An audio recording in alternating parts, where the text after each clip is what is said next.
الحمد للہ رب العالمین والصلاة والسلام علی سید المرسلین وعلی آلہ وصحابہ اجمعین اما بعد فاعوذ باللہ من الشیطان الرجیم بسم اللہ الرحمن الرحیم۔ جیسا کہ آپ کو معلوم ہے کہ آج سورۃ البقرہ کی آیت نمبر 30 اس سے ہم اپنے درس کا آغاز کر رہے ہیں، اور یہ میں نے ذکر کیا تھا کہ یہاں پہ خلافت آدم کا ذکر ہے، یعنی اللہ سبحانہ و تعالیٰ نے انسان کو، آدم کو، ابن آدم کو اللہ تعالیٰ نے خلیفہ بنایا ہے۔ آغاز ہوتا ہے وَإِذْ قَالَ رَبُّكَ لِلْمَلَائِكَةِ إِنِّي جَاعِلٌ فِي الْأَرْضِ خَلِيفَةً قَالُوا أَتَجْعَلُ فِيهَا مَن يُفْسِدُ فِيهَا وَيَسْفِكُ الدِّمَاءَ وَنَحْنُ نُسَبِّحُ بِحَمْدِكَ وَنُقَدِّسُ لَكَ قَالَ إِنِّي أَعْلَمُ مَا لَا تَعْلَمُونَ۔ فرمایا وَإِذْ قَالَ رَبُّكَ، اور جب کہا تیرے رب نے ملائکہ سے، انی جاعل فی الارض خلیفہ، کہ بے شک میں بنانے والا ہوں زمین میں خلیفہ۔ اب یہاں اللہ سبحانہ و تعالیٰ نے ملائکہ سے یہ فرمایا، یعنی اللہ کی یہ مخلوق کے جو نوری مخلوق ہے، تو یہاں سے یہ معلوم ہوتا ہے کہ فرشتوں کی تخلیق انسان سے پہلے ہوئی ہے، اور یہ مخلوق بھی ذوی العقول ہے، یعنی عقل والی مخلوق ہے۔ جیسے انسان ہے، جن ہے، اسی طرح فرشتے بھی ہیں، اس لیے کہ جو سمجھتا ہے، استعداد رکھتا ہے اور عقل رکھتا ہے اور بات کو قبول کرتا ہے کہ اس سے کیا کہا جا رہا ہے، تو وہ مخلوق ذوی العقول ہے۔ تو تیرے رب نے جب کہا ملائکہ سے انی جاعل فی الارض خلیفہ، کہ بے شک میں زمین میں خلیفہ بنانے والا ہوں، یہاں پر اللہ سبحانہ و تعالیٰ نے یہ نہیں فرمایا کہ اپنا خلیفہ بنانے والا ہوں۔ قرآن پاک میں کئی اور مقامات پر بھی اس کا ذکر آیا جہاں پہ خلائف الارض یہ فرمایا، زمین کے نائب۔ تو اللہ سبحانہ و تعالیٰ کا خلیفہ نہیں بلکہ زمین پر ایک خلیفہ، کہ جسے اللہ سبحانہ و تعالیٰ نے اختیار کی دولت عطا کی، اور یہ اختیار اسے آپ قدرت کہہ لیجئے، اور دوسرا یہ کہ علم اللہ سبحانہ و تعالیٰ نے، یعنی کچھ حصہ آپ کہہ لیجئے انسان کو، ابن آدم کو کچھ حصہ دیا علم کا اور قدرت کا۔ اور جب خلیفہ اللہ سبحانہ و تعالیٰ نے انسان کو کہا ہے، تو یہ کہنا باعث عزت ہے، باعث تکریم ہے، باعث احترام ہے، اور انسان کا جو مقام اور مرتبہ ہے دوسری مخلوقات سے اس حوالے سے جدا ہے کہ اللہ سبحانہ و تعالیٰ نے انسان کو اپنے علم اور اپنی قدرت سے کچھ عطا کیا۔ قرآن مجید میں اللہ سبحانہ و تعالیٰ نے اسی بات کو بیان کیا ہے کئی مقامات پر، کہ جہاں پہ یہ بیان کیا کہ جب اس امانت کو اللہ تعالیٰ نے پہاڑوں پہ رکھا تو انہوں نے لینے سے انکار کر دیا، قبول کرنے سے۔ انا عرضنا الامانۃ علی السماوات والارض، زمین پر، والجبال فابین ان یحملنها واشفقن منها وحملها الانسان، لیکن انسان نے اس ذمہ داری کو اٹھا لیا۔ یعنی یہ اختیار کی ذمہ داری ہے اور یہ قدرت کی ذمہ داری ہے جو اللہ تعالیٰ نے انسان کو عطا کی ہے۔ یہ دوسری مخلوقات سے انسان کا یہی فرق ہے، اور یہ جو علم اور قدرت ہے اور یہ جو اختیار ہے جو اللہ تعالیٰ نے انسان کو دیا ہے، اسی کے بارے میں ہی در حقیقت جو ایک خدشہ ہے، جو اندیشہ ہے، جس کا اظہار ملائکہ نے کیا، در حقیقت یہ وہ بات ہے۔ اس لیے کہ جہاں پہ اختیار ہوتا ہے، جہاں پہ قدرت ہوتی ہے، جہاں پہ حکومت ہوتی ہے، جہاں پہ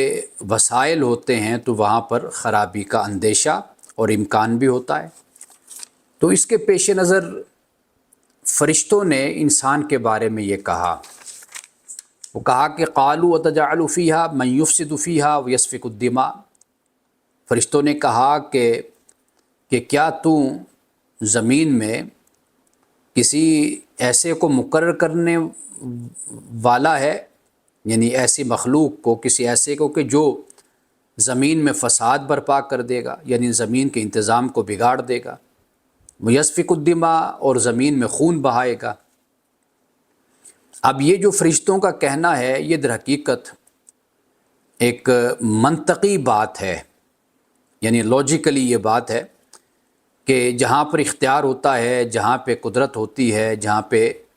حکومت ہوتی ہے، اقتدار ہاتھ میں آتا ہے، تو وہاں پر پھر امکان اس کا ہوتا ہے زمین میں فساد کا اور خون بہانے کا۔ تو فرشتوں کی نظر اس طرف گئی، لیکن اللہ سبحانہ و تعالیٰ نے جو انسان سے کام لینا تھا، اللہ تعالیٰ نے اس بات کو بیان کیا۔ یعنی اس میں تو کوئی شک نہیں ہے کہ اختیار ہو اور اقتدار ہو، حکومت ہو، انسان کے پاس طاقت ہو، تو اس کے یہ نتائج بھی نکلتے ہیں کہ زمین میں فساد انسان کرتا ہے، خون بہاتا ہے۔ یہ بھی ایک انسان کی پوری تاریخ ہے۔ تو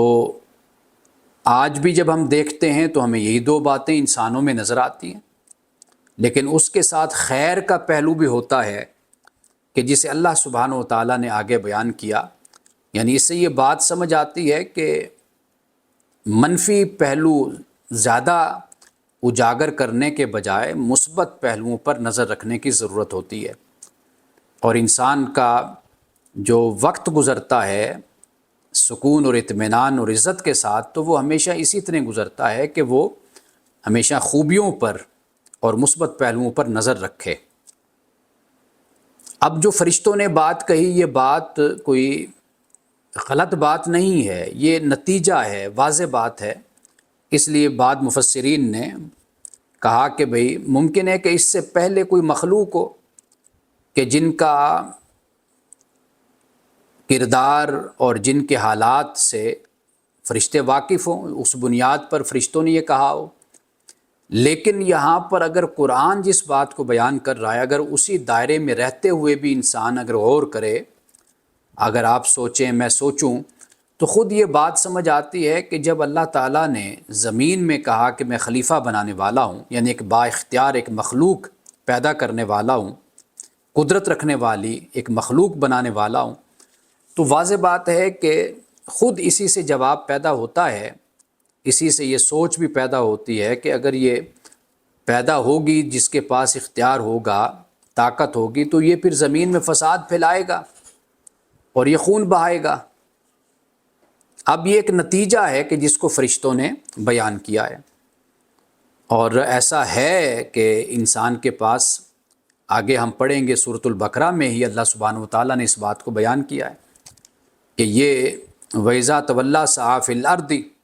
کہ جب اقتدار ملا، حکمران بنے، یہ والی بنے، تو پھر انہوں نے کیا کی، کوشش کی زمین میں فساد کے لیے، لِيُهْلِكَ الْحَرْثَ وَالنَّسْلَ، فساد کیا تاکہ فصلوں کو، کھیتیوں کو یہ برباد کریں، ہلاک کریں، اجاڑ دیں، اور نسلوں کو برباد کر دیں۔ انسان کا یہ بھی کردار ہے۔ یعنی پوری ہسٹری اگر انسان کے سامنے رکھ لی جائے تو آپ دیکھ لیجئے کہ ایک طرف فرعون ہے، نمرود ہے، حامان ہے، شداد ہے، قارون ہے، یہ کریکٹر بھی موجود ہیں، لیکن دوسری طرف ہم دیکھتے ہیں کہ حضرت سلیمان علیہ السلام بھی ہیں، حضرت داؤد علیہ السلام بھی ہیں، اور محمد رسول اللہ صلی اللہ علیہ وسلم کی سیرت بھی ہے، صحابہ کرام خلفائے راشدین بھی ہیں۔ انبیاء علیہ السلام کے پیروکار بھی تھے، حضرت یوشع بن نون بھی تو تھے، حضرت موسیٰ علیہ السلام کے خلیفہ۔ ایسے بہت سے کریکٹر اور کردار ہمیں نظر آتے ہیں جو مثبت بھی ہیں۔ تو لہٰذا فرشتوں کی جو پریشانی تھی یا فرشتوں کا جو سوال تھا وہ اپنی جگہ پر درست سوال ہے کہ اختیار جہاں پر آتا ہے اس اختیار کے استعمال کے امکانات یعنی مس یوز کرنے کے بھی وہاں پر موجود ہو جاتے ہیں۔ اور اکثر طور پر آپ دیکھتے ہیں کہ ایک شخص آتا ہے، حکمران بنتا ہے اور وہ غلطی کرتا ہے، جان بوجھ کے کرتا ہے یا اس سے ہوتی ہے۔ اب دوسرا آتا ہے، وہ پہلے سے کبھی بھی سبق نہیں سیکھے گا، کبھی پہلے نے یہ کچھ کیا تھا تو میں یہ کچھ نہ کروں، نہیں، وہ پھر وہی تجربہ کرے گا، وہی غلطی کرے گا۔ تیسرا آئے گا، وہ ان دو سے سبق نہیں سیکھے گا، اپنے پیش رو سے، وہ آ کر پھر نئی غلطی اور وہی غلطی دوبارہ کرے گا، اور وہ یہ خیال کرتا ہے کہ شاید اس سے نتیجہ کچھ اور نکلے گا، جبکہ نتیجہ وہی پھر نکلتا ہے۔ تو یہ بھی ایک پوری تاریخ ہے انسان کی کہ جب انسان کو اختیار انسان کے پاس آیا تو انسان کا رویہ یہی ہوتا ہے کہ وہ اس کے اختیارات کو جو اس کے پاس ہوتے ہیں ان کے غلط استعمال کی طرف بھی جاتا ہے۔ اور ہمیشہ یہی ہوتا ہے، طاقت اور اقتدار اور حکومت جب ملتی ہے تو اپنے دشمن اور مخالف کو دبایا جاتا ہے، اس کو مارا جاتا ہے، قتل و غارت کی جاتی ہے، جینے کا حق نہیں دیا جاتا۔ تو فرشتوں کا جو کہنا تھا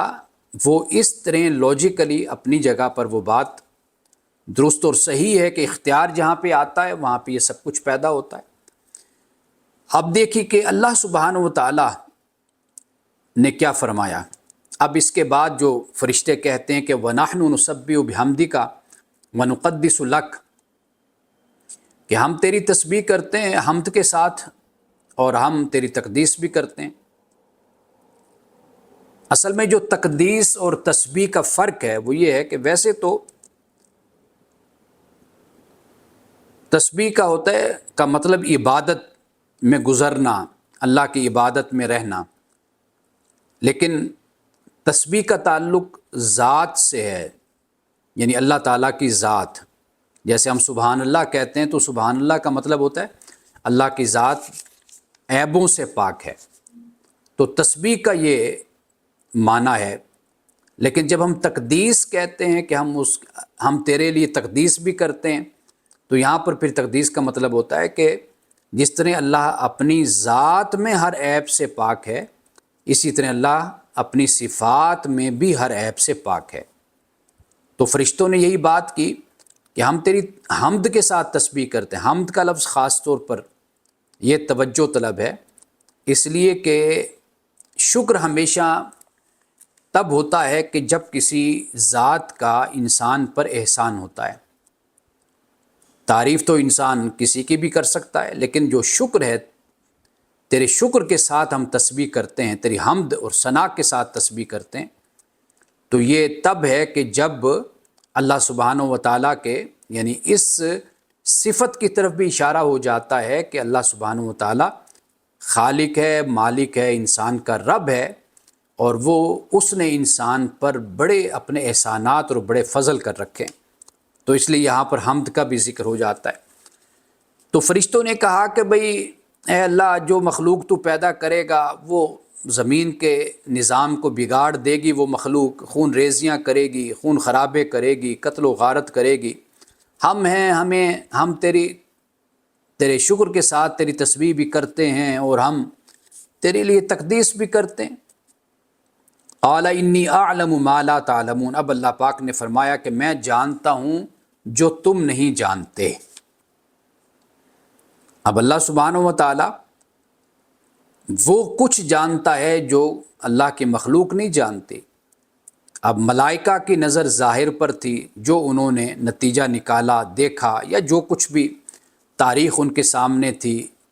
تو انہوں نے اس بات کو بیان کر دیا۔ اب اللہ پاک کیا فرماتا ہے؟ فرمایا وَعَلَّمَ آدَمَ الْأَسْمَاءَ كُلَّهَا، اور اللہ تعالیٰ نے آدم کو سکھائے اسماء سب کے سب، آدم کو سب کے سب اسماء سکھا دیے۔ یہ جو آدم لفظ ہے، یعنی کہا جاتا ہے کہ یہ عزت اور مقام اور مرتبہ کے لیے بھی بولا جاتا ہے یہ لفظ، اور ادما کا مطلب ہوتا ہے خلط ملط ہو جانا، یعنی ایسی مخلوق کے جو مختلف عناصر سے وجود میں آئی ہو، جیسے انسان کا وجود ہے کہ مٹی ہے، پانی ہے، کہ انسان کو بنایا گیا۔ قرآن پاک نے انسان کی تخلیق کے جو مختلف مراحل بتائے ہیں، ذکر کیے ہیں، تو اس لحاظ سے ادما کا مطلب یعنی خلط ملط کر دینا۔ اب اسماء اسم کی جمع سب کے سب اللہ تعالیٰ نے آدم کو اسماء سکھا دیے۔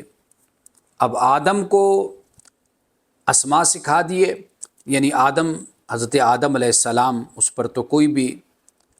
شک نہیں ہے کہ وہ اللہ کے پیغمبر تھے، اللہ کے نبی تھے اور پہلے پیغمبر تھے، لیکن آدم کبھی مورث اعلیٰ بول کر، یعنی جو باپ ہوتا ہے، بڑا ہوتا ہے، وہ بول کر نسل اور اولاد اور آنے والے لوگ بھی مراد ہوتے ہیں۔ تو اللہ تعالیٰ نے پھر سب کو یہ سکھایا۔ اب سکھانے کے بارے میں بھی میں عرض کرتا چلوں کہ قرآن پاک میں اللہ سبحانہ و تعالیٰ جیسے کاتب ہے، لکھتا ہے، تو کہا کہ اللہ تعالیٰ کہتا ہے کہ وہ لکھے کہ جیسے اللہ نے اس کو سکھایا ہے۔ اور اسی طرح کتے کے بارے میں کہ جس سے شکار کروایا جاتا ہے، کہا کہ بھئی یہ اللہ تعالیٰ نے سکھایا۔ تو اب یہ سکھانے سے مراد کیا ہے؟ ایک تو یاد رکھیے کہ اس سے مراد یہ ہے کہ اللہ تعالیٰ نے انسان میں استعداد، صلاحیت اور قابلیت رکھ دی، اور جو اشیاء ہیں ان میں اللہ تعالیٰ نے خاصیت رکھ دی، یعنی اس کائنات میں جو انسان کی ضرورت ہے وہ چیز اس کائنات میں موجود ہے، اس میں وہ خاصیت، وہ اثر، وہ اس کے اندر موجود ہے۔ اب انسان کو اللہ تعالیٰ نے یہ استعداد، یہ صلاحیت اور یہ طاقت عطا کی کہ وہ اس کی جستجو کرتا ہے، اس کو طلب کرتا ہے، اس کو ڈھونڈ نکالتا ہے، یا ان چیزوں کے ذریعے سے، ان کے ملاپ سے ایک نئی چیز کو تخلیق کرتا ہے اور اپنی ضرورت کو پورا کرتا ہے۔ جیسے میڈیسن بن جاتی ہیں، جیسے ہم خوراک بنا لیتے ہیں، غذا بنا لیتے ہیں اپنے لیے۔ تو آج کل تو بہت کچھ تخلیق ہو رہا ہے۔ تو یہاں پر جب ہم اللہ پاک یہ فرماتے ہیں نا کہ وَعَلَّمَ آدَمَ الْأَسْمَاءَ كُلَّهَا، کہ آدم کو سب اسماء اللہ سبحانہ و تعالیٰ نے سکھا دیے۔ اب اسماء سے جیسے میں نے کہا کہ اشیاء میں جو خاصیت ہے وہ اللہ تعالیٰ نے رکھ دی ہے۔ اب اس سے کئی معنی مفسرین نے بیان کیے، میں صرف 2 معنی یہاں پر بیان کرتا ہوں۔ کہ ایک معنی تو یہ بیان کیا پیر کرم شاہ صاحب رحمۃ اللہ علیہ نے کہ اس سے مراد ہے تکوینی علوم، یعنی اس کائنات کے جو علوم ہیں یہ اللہ تعالیٰ نے انسان کو سکھا دیے۔ اب سکھانے سے مراد کیا ہے وہ میں نے پہلے آپ کو بتا دیا کہ اللہ نے انسان میں یہ صلاحیت، یہ استعداد، یہ قابلیت انسان میں رکھ دی ہے کہ وہ اس کائنات کو، اس دنیا کو وہ ایکسپلور کر سکتا ہے اور ڈسکور کر سکتا ہے، پھر انوینٹ کر سکتا ہے۔ تو پھر اس کے پاس بہت سے راستے ہیں، لیکن استعداد اور قابلیت اللہ تعالیٰ نے انسان کے اندر رکھی ہے۔ یہ ایک تو یہ بات ہو گئی کہ تکوینی علوم اس کائنات میں، یعنی فزکس ہے، کیمسٹری، آپ دیکھیے کیا اب علوم کی شاخیں جو کائنات سے متعلق ہیں، انسان ان کو دریافت کر رہا ہے، وہ زمین میں ہیں یا آسمان کی طرف ہیں یا وہ دیگر سیاروں میں ہیں، جو بھی اس کائنات میں موجود ہے انسان اس کی تخلیق کر رہا ہے، اس کو ڈھونڈ رہا ہے، اس کی دریافت کر رہا ہے انسان۔ ایک تو یہ بات ہو گئی۔ دوسرا، اسماء سے مراد یہ بھی بیان کیا گیا کہ اشیاء کے نام،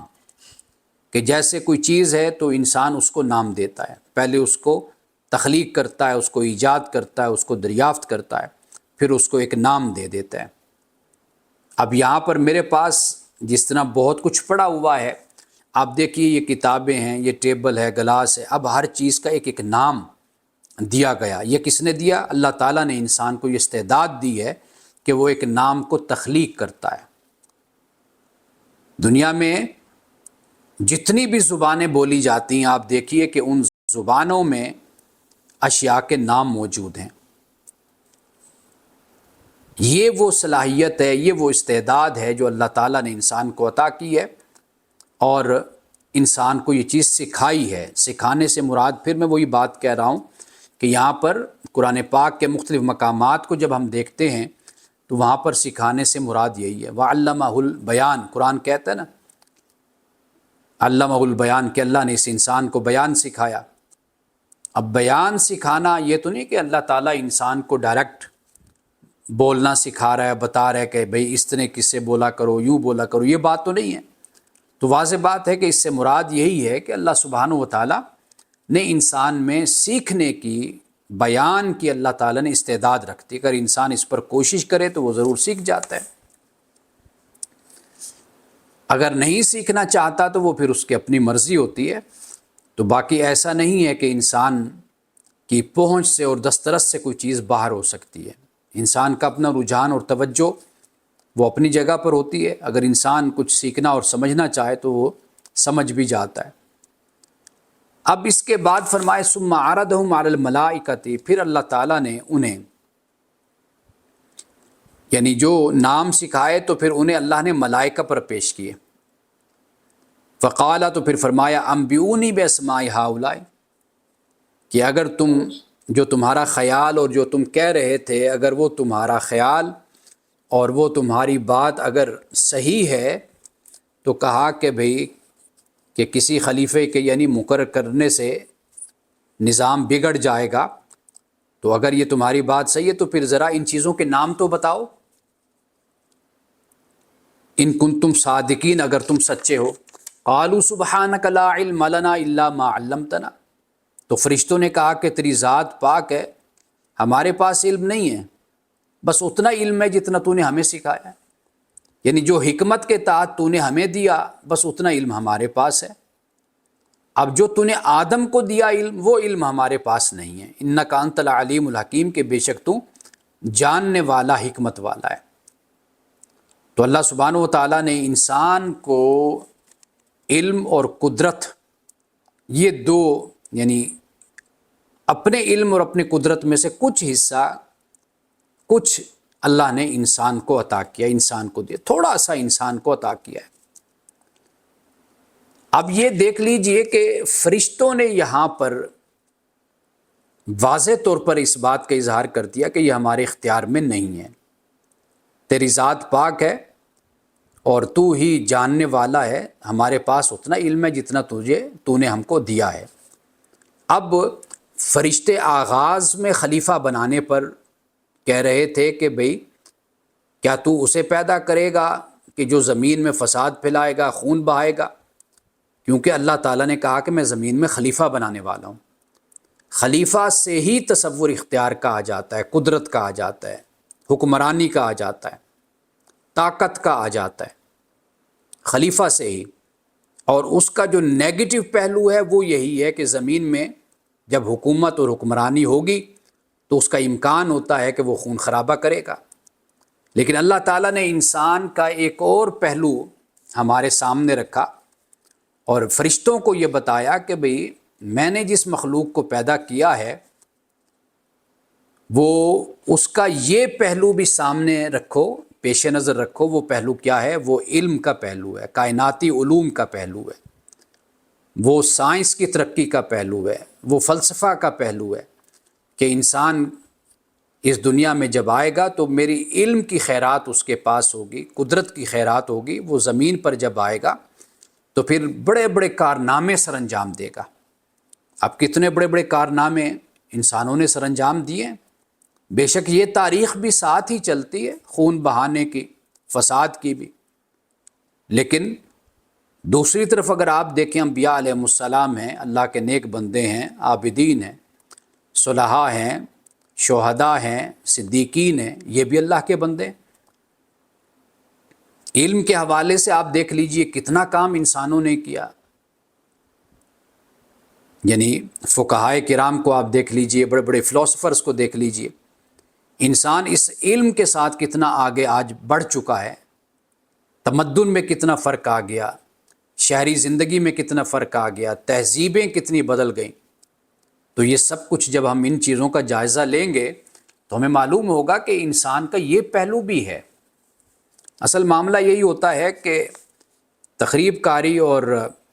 جو فساد ہوتا ہے اس پر لوگ زیادہ تبصرے بھی کرتے ہیں، زیادہ ذکر بھی کرتے ہیں،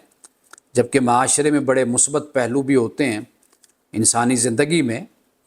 تو اگر انسان ان پر توجہ کرے اور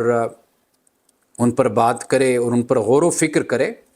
تو مزید استحکام اور مزید اثبات اور معاشرے میں پوزیٹیوٹی پیدا ہوتی ہے. اگر یہ طریقہ نہ ہو تو پھر منفی باتیں کرنے سے، اور پھر دن رات انسان اسی طرح پھر سوچتا ہے اور پھر وہی کچھ اس کے ساتھ ہوتا بھی رہتا ہے. تو انسان کی شخصیت کے یہ دونوں پہلو اللہ سبحانہ و تعالیٰ نے بیان کر دیے. اب ہماری یہ ذمہ داری بنتی ہے کہ اللہ تعالیٰ نے جو بات، جو ہمارا خالق ہے، مالک ہے، رازق ہے، جس نے انسان کی شخصیت اور انسان کی ذات کے اس پہلو کو اجاگر کیا، بیان کیا، تو وہ انسان کو علم کا راستہ دکھاتا ہے. اور اب آپ یہاں پر یہ بھی دیکھ لیجئے کہ یہاں پر مذہب کا، اسلام کا ذکر نہیں ہو رہا، کسی دین کا، کہ فلاں دین والے جو ہیں وہ ترقی کریں گے یا فلاں ترقی نہیں کرے گا.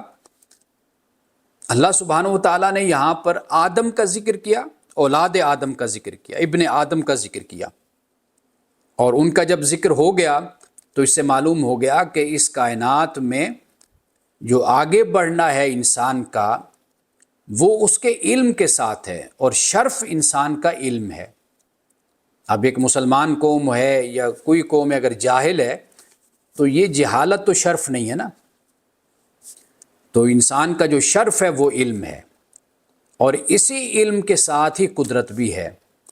یعنی دنیا میں جو قومیں اس علم میں آگے بڑھتی ہیں تو واضح بات ہے کہ پھر وہ ان کے پاس اقتدار بھی ہوتا ہے، غلبہ بھی ہوتا ہے، ان کے پاس پھر دنیا کا نظام، زمام اقتدار ان کے ہاتھ میں ہوتی ہے دنیا کی، چونکہ علم ان کے پاس ہے نا. تو اگر ہم علم میں ترقی کریں مسلمان تو پھر دنیا میں اقتدار ہمارے پاس ہوگا. تو لیکن یہ ہے کہ ہم اقتدار کے پیچھے بھاگتے ہیں لیکن ہم علم کے پیچھے نہیں بھاگتے کہ علم حاصل کریں تاکہ ہمارے مسئلے حل ہوں اور ہمیں دنیا میں پھر عزت کی زندگی مل سکے. اور اسی طریقے سے جیسے پہلے دور تھے تو پہلے ادوار کے حصول کے لیے سیاسی مہم اور سیاسی جلسے تو کیے جاتے ہیں، لیکن مسلمانوں کو علم کے لیے تیار نہیں کیا جاتا کہ علم سے تمہاری عزت ہے، علم سے ہی تمہاری حکومت ہے، تمہاری سیاست ہے، تمہارا آگے بڑھنا ہے. معاشرہ زوال پذیر ہو گیا، اجتماعی طور پر تباہ و بربادی ہو گئی، لیکن مسلمان یہ سمجھتا ہے کہ بس ہمارے پاس جب اقتدار آ جائے گا، کرسی آ جائے گی تو ہم دنیا کا نظام بدل کر رکھ دیں گے. تو ان مسلمانوں سے پوچھا جا سکتا ہے کہ بھئی اپنے اپنے معاشروں کا حال تو نہیں بدل سکے تم لوگ؟ جہاں جہاں تم خود حکمران ہو وہاں پر تو تم نے کچھ نہیں کیا، لیکن دنیا کے سامنے تم بڑھ چڑھ کے یہ بات کہتے ہو کہ جی دنیا کا اقتدار ہمارے پاس ہو تو ہم دنیا کو بدل کے رکھ دیں گے. پہلے اپنے آپ کو تو بدلو، اپنے معاشروں کا حال تو دیکھو. تو اللہ سبحانہ و تعالیٰ نے اس بات کی طرف ہی ہماری توجہ دلائی ہے کہ ہم اس پر فوکس کریں کہ اللہ نے آدم کو، جب اللہ یہ کہتا ہے خلیفہ بنانے والا ہوں، تو خلیفہ بنانے کے لیے فرشتوں نے جو بات کی تو اس کے بالکل مقابل دوسری بات جو اللہ تعالیٰ نے بیان فرمائی اس کا تعلق کائنات کے علوم کے ساتھ ہے اور اشیاء کے اسماء کے ساتھ ہے. اب آپ دیکھیے نا کہ جو قومیں ٹیکنالوجی میں، سائنس میں آگے بڑھ رہی ہیں، بڑھ چکی ہیں، اب انہی کا اقتدار ہے. ہمارے گھروں میں، ہمارے کمروں میں، ہمارے بچوں پر سب کچھ انہی کا ہی قبضہ ہے. یہ وہ ہے جسے قرآن کہتے ہیں اسماء، یعنی اشیاء کے نام. اب انہی کی زبانوں کے نام ان سب چیزوں پر رکھے جاتے ہیں. آپ بے شک اس کو عربی نام دے، اردو نام دیتے رہیں، لیکن جو تخلیق کرے گا تو واضح بات ہے کہ اسی کا نام ہی چلے گا، وہی چیز اسی کے نام سے چلے گی. تو گویا کہ جب جس قوم کی زبان ہمارے گھر میں آئے گی تو واضح بات ہے کہ پھر اس کا کلچر، اس کی تہذیب بھی ہمارے گھر میں آئے گی. ہم کہتے ہیں کہ ایک چیز تو آ جائے دوسری چیز نہ آئے. جیسے ہم کہتے ہیں نا کہ بائیکاٹ کر دو، جی ان کی پروڈکٹس کی بائیکاٹ کر دو، تو پھر کرو پوری طرح، پھر بائیکاٹ کرو نا، پھر موبائل سے بھی کرو، پھر نیٹ سے بھی کرو، پھر واٹس ایپ سے بھی کرو، فیس بک سے بھی کرو، پھر ہر چیز سے کر دو، پھر